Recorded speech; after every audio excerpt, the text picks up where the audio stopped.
Welcome back to my booktube channel. So today we're going to be doing a video on this book that I recently read called A Step Towards Falling. So this book was literally nothing like I expected. Like, I expected this book to be like a cute little romance book, and I don't really know why. Cause like right here it says sometimes the worst thing you can do is nothing at all. So like this kind of gives like someone did something that they regretted or something like that.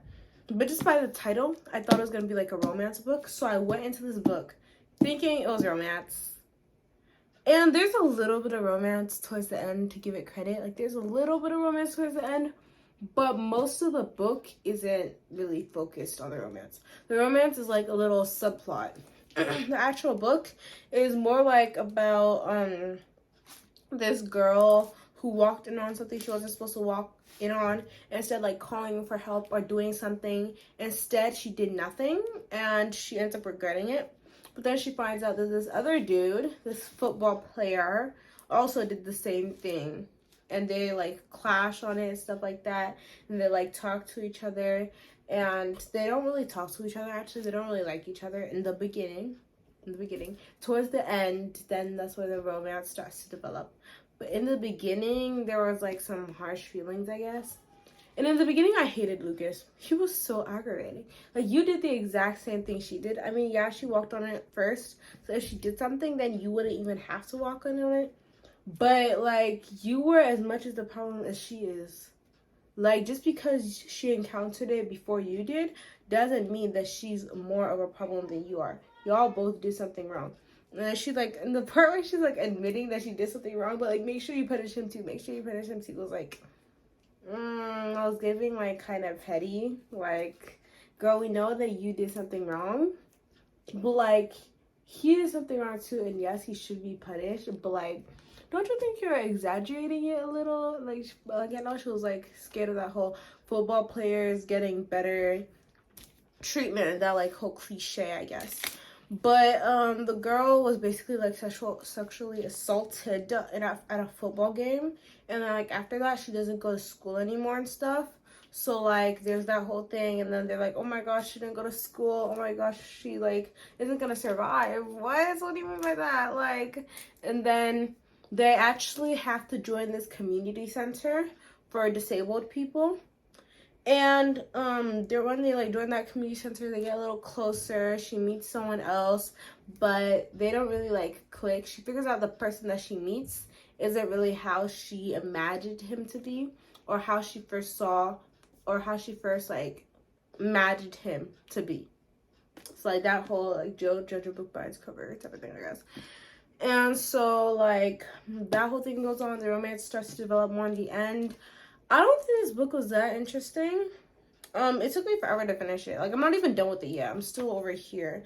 And then to like repay her, I'm on the program, like to repay her, they have to like do this whole thing. Like, they're trying to put on a whole play that she likes, because she likes to watch Pride and Prejudice and all that stuff. But this book was okay. It wasn't that bad.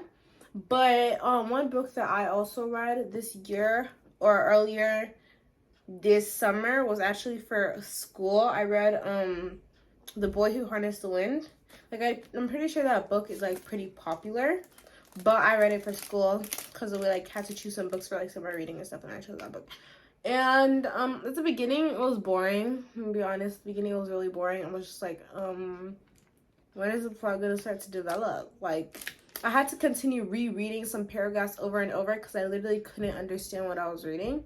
Not because like it was hard to understand, but because I wasn't listening. Like, I wasn't paying attention. So I was like, wait, what did I just read? Let me go back again. But when we're getting towards like the famine and like the starvation and him like building the windmill, like the windmill building actually happens towards the like end part of the book. But towards the beginning it's just like introducing him to his family, all that type of stuff. And then towards the end is like where the actual plot, you know, starts to happen. But I think it was a really good book. Like, it was very slow. Like I said at the beginning, like I was having trouble reading it. I read page 7. I was at page 7 in like 3 days, which is really slow for me. Like, I can usually finish that book in 3 days, but I just didn't really want to read it. Like every time I read it, I was like, ugh, when is this gonna be over? Like when can I stop reading it? But if you give it a chance, I feel like you'll like it. It's a pretty happy book. Cause like the whole like famine part and everyone dying and like the starvation and all that stuff going on wasn't very happy. But like towards the end, when he was getting like recognition for all his work, and when he started to become a scientist, and he flew to, I forgot where he flew. It was somewhere that speak English, and then they were helping him, and then how he was like, "Oh, but I did it," and then everyone was like, "Oh my gosh, yeah, but you did it, you go, babe," and stuff like that. So like that part was like really wholesome and cute, but I think it was a really good book. I don't know, I'm still holding up this book when I'm not even talking about this book, but I think it was a pretty good book. I really liked that book. There is another book that I actually really want to read after this one, but that's going to be coming in the next review. I don't really have a lot to say about this book. That's why I moved on to The Boy Who Harnessed the Wind. But it was really interesting, I guess. Like, I feel like it's just a fun book to read when you have, like, nothing else to read. Like, I wouldn't, like, go out and, like, recommend this. Like, the book that I would 100% recommend is Six of Crows. The Six of Crows duology. Read it if you haven't read it because it's good. But this book is, like, a nice, wholesome kind of, like, romance books. And it has, like, disabilities and stuff like that, which you don't really see in, like, your regular run-of-the-mill book. But it's very wholesome. It's cute. I mean, the romance, like, I wasn't, like, against it. I wasn't, like, strongly against it. But it was just not that interesting.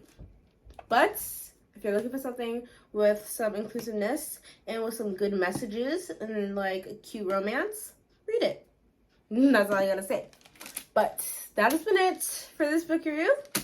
You know what I'm gonna say next. Make sure you like, subscribe, and turn on post notifications so you never miss a video when I upload. And hopefully I'll see you guys next week, my lovelies. Bora hai!